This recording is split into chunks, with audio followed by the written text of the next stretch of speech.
हरियाणा से जुड़ी हर latest update के लिए घंटी बजाएं और सब्सक्राइब करें STV हरियाणा न्यूज, सच के साथ खबरें बेबाक।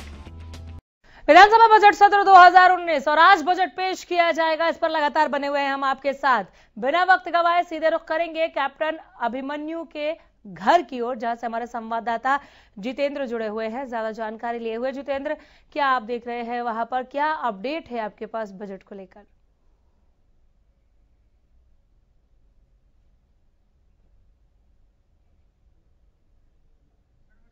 जितेंद्र, आवाज मिल रही है क्या आपको? प्रति है उस पर हस्ताक्षर वित्त मंत्री कैप्टन अभिमन्यु की तरफ से किए जाएंगे और जी बोलिए। और उस बजट की प्रति पर हस्ताक्षर करने के बाद वित्त मंत्री कैप्टन अभिमन्यु विधानसभा की तरफ प्रस्थान करेंगे। इस वक्त की अगर हम बात करें तो इस वक्त आप देख सकते हैं मीडिया का जमावड़ा जो है वो यहाँ लग चुका है और कुछ ही मिनटों के बाद बजट की जो प्रति है उस पर अधिकारियों के साथ अपने आवास पर वित्त मंत्री कैप्टन अभिमन्यु की तरफ से हस्ताक्षर किए जाएंगे, जिसके बाद वे विधानसभा के लिए प्रस्थान करेंगे और विधानसभा में 11 बजे से जो कार्रवाई है वो शुरू होने वाली है और करीब 1 घंटे के प्रश्नकाल के बाद जो बजट है वो 12 बजे पेश किया जाएगा। प्रदेश का बजट किस प्रकार का रहने वाला है, अंतिम बजट है, इसमें किस तरीके की जो योजनाएं हैं उनको ध्यान में रखा गया है, कौन कौन से वर्गों को ध्यान में रखा गया है, किसानों को, महिलाओं को, दलितों को लेकर के कौन कौन सी योजनाएं तैयार की गई हैं, ये अपने आप में काफी महत्वपूर्ण इस बजट में रहने वाला है, क्योंकि चुनावी तौर पर भी काफी महत्वपूर्ण नजरों से इसको देखा जा रहा है। हालांकि वित्त मंत्री कैप्टन अभिमन्यु की तरफ से स्पष्ट ये कहा गया है कि चुनाव को ध्यान में रखते हुए बजट को तैयार नहीं किया गया है, जबकि लोगों को, समाज को ध्यान में रखते हुए इस बजट में पूरी तरीके से इसको तैयार किया गया है। फिलहाल अगर हम बात करें तो बजट की प्रति पर साइन जो है वो कुछ ही देर में होने वाले हैं, हस्ताक्षर होने वाले हैं और जिसके बाद वित्त मंत्री कैप्टन अभिमन्यु विधानसभा के लिए निकलेंगे और 1 घंटे के प्रश्नकाल के बाद ये बजट पेश होते हुए नजर आएगा। खासतौर से किसानों को लेकर के ये माना जा रहा है कि मुख्य तौर से ये देखा जाएगा किस प्रकार की योजनाएं जो है या फिर किस प्रकार की घोषणा जो है वो बजट में की जाती है। इसके साथ साथ महिलाओं को लेकर के, दलित वर्ग को लेकर के किस प्रकार से इस बजट में इस बजट में घोषणा होगी, ये तमाम चीजें जो हैं काफी महत्वपूर्ण रहने वाली हैं।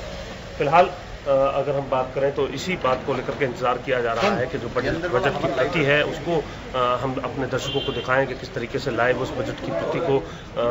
वित्त मंत्री कैप्टन अभिमन्यु की तरफ से हस्ताक्षर उस पर किए जाते हैं और इसी के साथ साथ जब वो प्रस्थान करने जाते हैं तो क्या मीडिया से भी किसी तरीके की कोई बातचीत उनकी तरफ से की जाती है। हालांकि बजट से पूर्व जो है वो स्पष्ट तौर पर वित्त मंत्री की तरफ से कभी भी जो स्पष्ट कौन कौन से वर्गों को किस प्रकार से जो फायदा है वो दिया जाने वाला है इस बारे में नहीं बताया जाता। इसके लिए इंतजार करना होगा 12 बजे का। लेकिन इसके अलावा ये जरूर कहा जा सकता है कि कोई नए टैक्स का भार जो है वो कम से कम इस बजट में प्रदेश की जनता पर शायद ना पड़े, क्योंकि चुनावी वर्ष में ऐसा कोई भी कदम जो है वो सरकार की तरफ से नहीं उठाया जाएगा जिसको लेकर के विपक्ष को आलोचना करने का मौका मिले, कहीं ना कहीं सत्ता पक्ष को आड़े हाथ लेने का मौका मिले या फिर कोई बजट पर कोई ना कोई आलोचना का मौका जो है वो मिलता नजर आए। हालांकि अमूमन ये देखा जाता है कि जिस प्रकार जो पिछला बजट जो पास किया गया था, इससे पहले जो बजट दिए गए हैं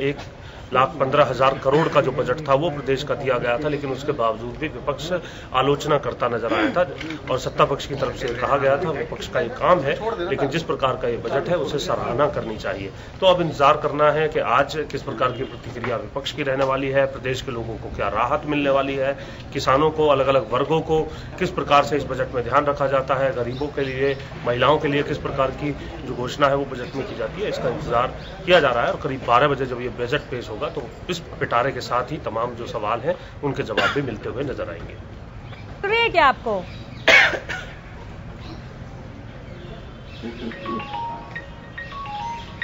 सुन पा रहे हैं आप मुझे?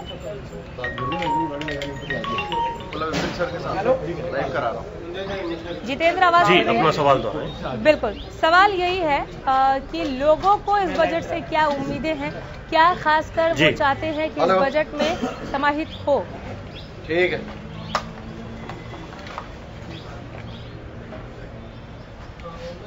देखिए, प्रदेश की जनता की बात अगर हम करें, अलग अलग वर्गों के स्तर पर अगर हम बात करें, तो सभी वर्ग ये चाहते हैं कि कहीं न कहीं चुनाव को ध्यान में रखते हुए सरकार उन्हें कोई एक बड़ी राहत जो है वो यहाँ पर दे सकती है, और उसी को लेकर के लोग इंतजार कर रहे हैं प्रदेश के इस बजट का। महिलाओं को लेकर के विशेष क्या किया जाए, इस बजट में घोषणा की जाती है, किसानों को लेकर के किस तरीके से कोई अलग से ऐलान जो है वो प्रदेश के किसानों के लिए यहाँ पर कर सकते हैं, क्योंकि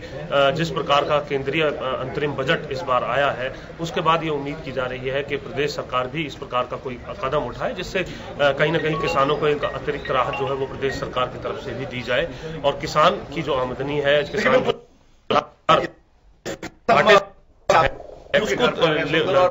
जो तैयारियां हैं, ये बजट राहत की हुई नजर आए। बजट की प्रति जो है उससे अंदर बहुत शुक्रिया, मैं लौट कर आती रहूंगी। फिलहाल बहुत धन्यवाद इस तमाम बातचीत के लिए।